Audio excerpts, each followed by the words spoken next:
Sa ilang sandali, binyaga na. Ilang binyaga na ba ang napuntahan ninyo, kayong mga ninong at ninang? Ilan na ba ang inyong mga inaanak? Siguro hindi na ninyo mabilang. Dito sa ating bayan, ang binyagan ay isang mahalagang okasyon para na ring tradisyon na tunay na pinaghandaan ng mga pamilya, pinagkakagastuhan. Lalo na't kung ang bata ang panganay na anak. Pinag-iisipan kung sino-sino magiging ninong at ninang at ang mga kukumbidahing bisita. At syempre, ang handaan.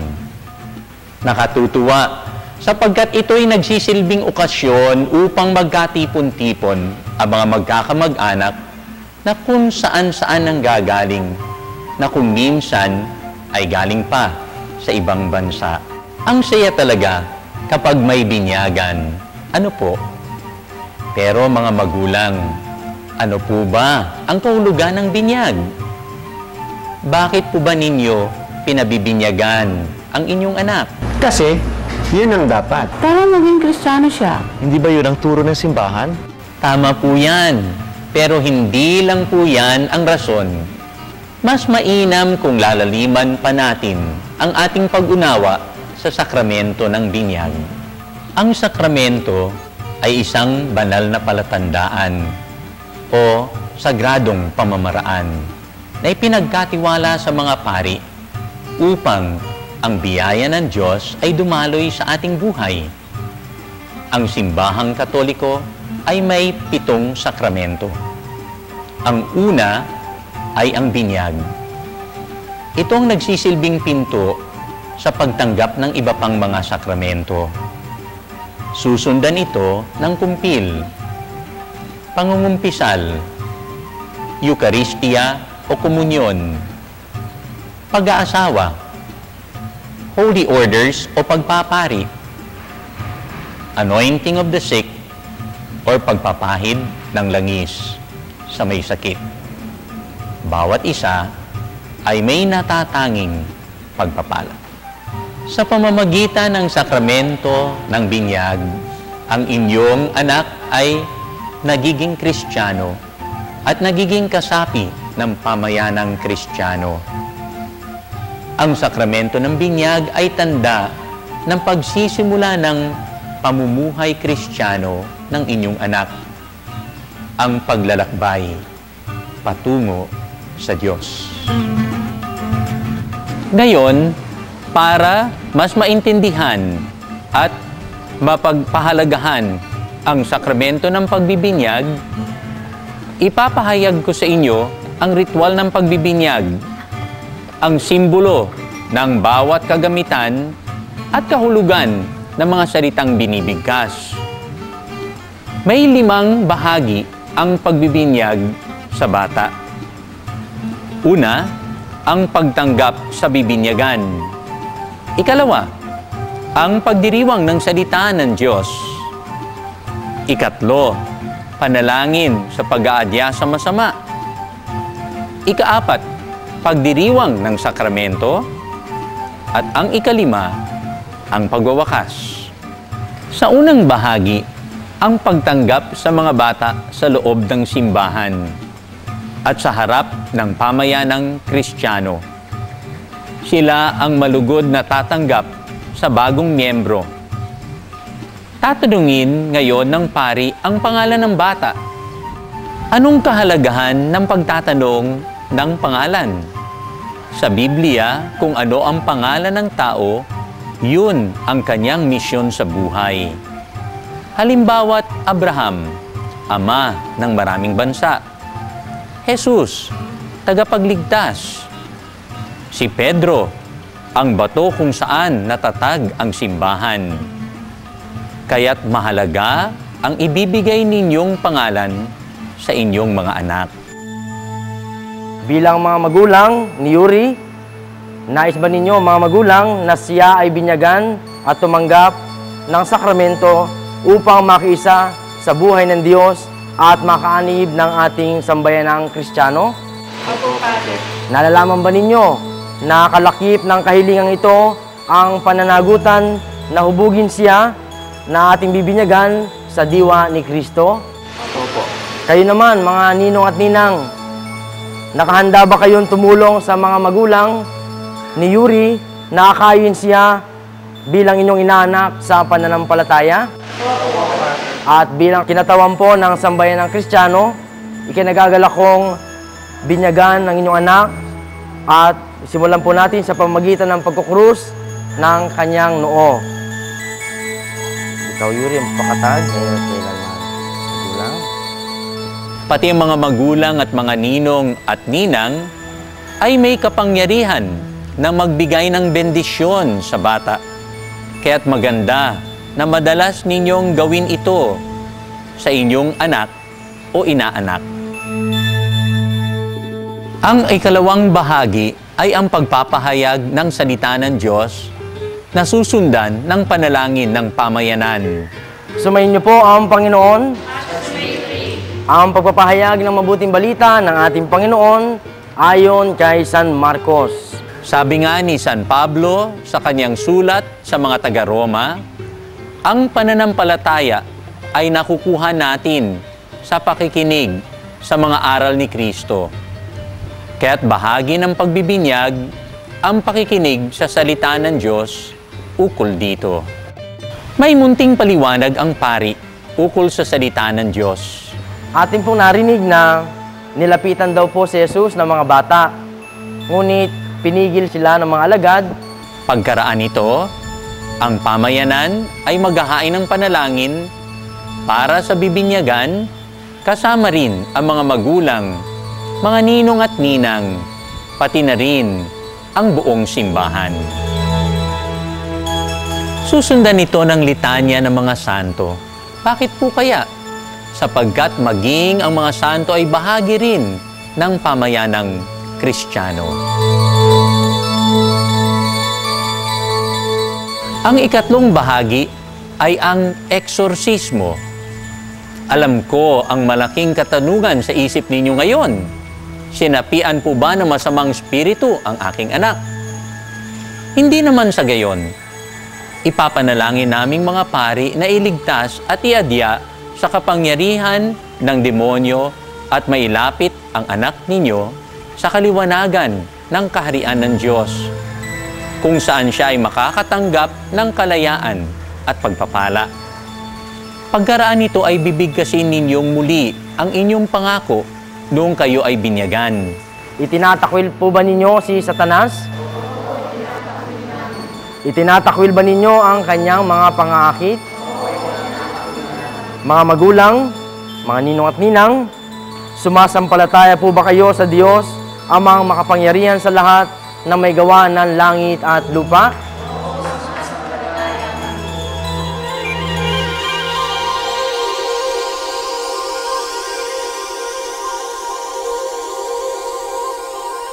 Ngayon naman ay dadako tayo sa ikaapat na bahagi ng pagdiriwang ng sakramento. Ang pangunahing simbolo dito ay ang tubig. Sa bahaging ito, ilalapit ng mga magulang ang bata sa pari at sila'y tatanungin kung nais nilang mabinyagan ang kanilang anak sa pananampalatayang Katoliko. Ikaw, Yuri, ay binibinyagan ko sa ngalan ng Ama at ng Anak at ng Espiritu Santo. Alam ninyo, very symbolic ang 3 beses ng pagbubuhos. Ito'y nangangahulugan na ang bata ay tunay na anak ng Diyos Ama sa ngalan ni Kristo sa pamamagitan ng Espiritu Santo. Ngayon, siya ay tunay na tagapagmana ng kaharian ng Diyos. Ang tubig ay sumasagisag sa maraming bagay. Ito ay simbolo ng buhay, nakakalinis, nakakapagdalisay, pero pwede rin itong magdulot ng kapamakan. Minsan ay nauuwi pa sa kasawian. Ito rin ang kahulugan ng tubig sa pagbibinyag. Ito ay nagdudulot ng buhay at kamatayan. Kamatayan dahil lahat ng bagay na taliwas sa kalooban ng Diyos ay namamatay. Buhay dahil tayo ay tumanggap ng panibagong buhay mula sa Diyos. Sa pagbabasbas ng tubig, pinapanalangin ng pari na ihayag ng Diyos ang mga biyayang sinisimbolo ng tubig.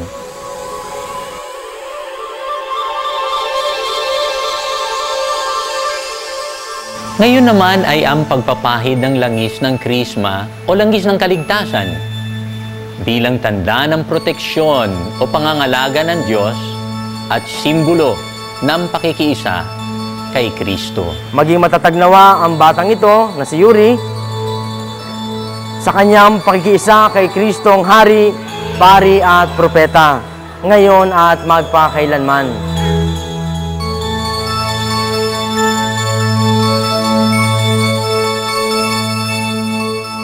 Pagkaraan nito ay dadamitan ng puti ang bininyagan bilang tanda ng bagong buhay at karangalan na kanyang natanggap mula kay Kristo.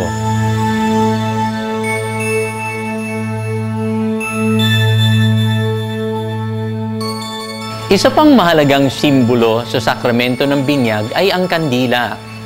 Ayon kay San Juan, si Kristo ang tunay na liwanag ng mundo.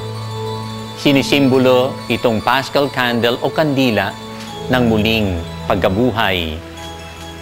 Isang miyembro ng pamilya ang magsisindi ng kandila ng bata mula sa kandilang Paskal. Nagpapahiwatig ito ng pagtanggap ng binyag sa liwanag ng pananampalataya.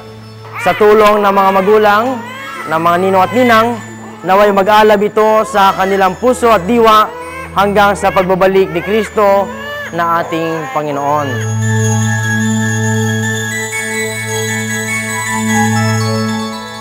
Ang inyong anak ay nabinyagan na. Napahira na ng langis, nabihisa na ng puti, at nabigyang liwanag ni Kristo. Siya ngayon ay isang bagong miyembro ng pamilyang Kristiyano, isang tunay na anak ng Diyos. Pero ito ay simula pa lamang sa kanyang paglalakbay sa buhay pananampalataya upang maging ganap ang kanyang pagiging bahagi ng simbahan. Dalawang sakramento pa ang kanyang kailangang tanggapin, ang kumpil at ang Eucharistia. At naway, hanggang sa pagdating ng panahong iyon, ay manatili kayong gumagabay sa inyong anak. Ama naming mapagmahal, amin nang ipinagdiwang ang sakramento na nagbibigay ng iyong buhay at dangal. Habang panahon kaming lilingon sa iyo dahil sa lahat ng iyong awa at biyaya. Pagindapatin mong kami bilang mga magulang, mga ninong at ninang, ay manatiling matapat sa aming mga ipinangako sa binyag. Iniluluhog namin ito sa pamamagitan ni Jesucristo kasama ng Espiritu Santo magpa sa walang hanggan.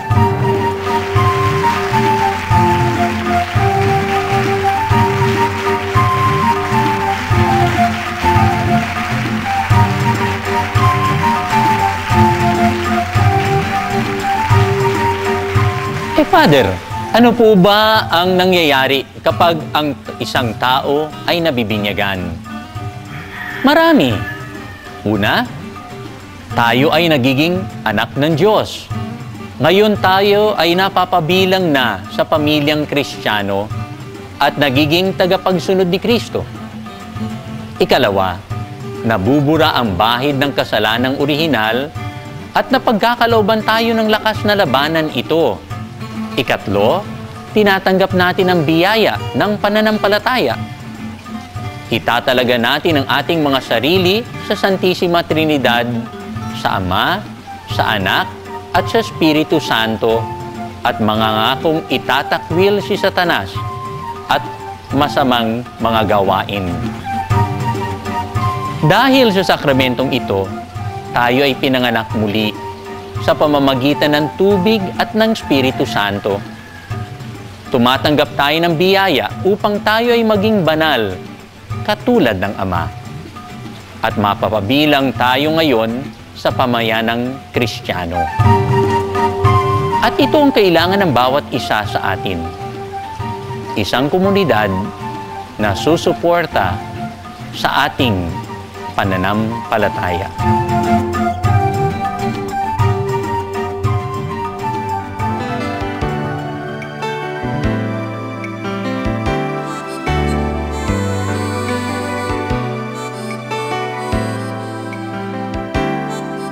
Each home a little chapel where Jesus Christ is Lord, where God, Father, Son, and Spirit each moment is adored.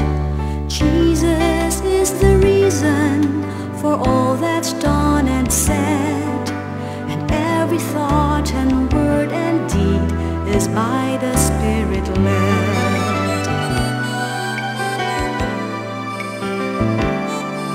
Each home a little chapel where every child is blessed, where all is for God's glory, so each one gives his best.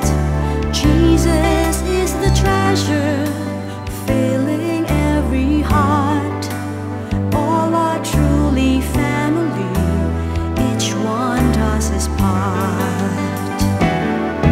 Each home a little chapel where love forever reigns, where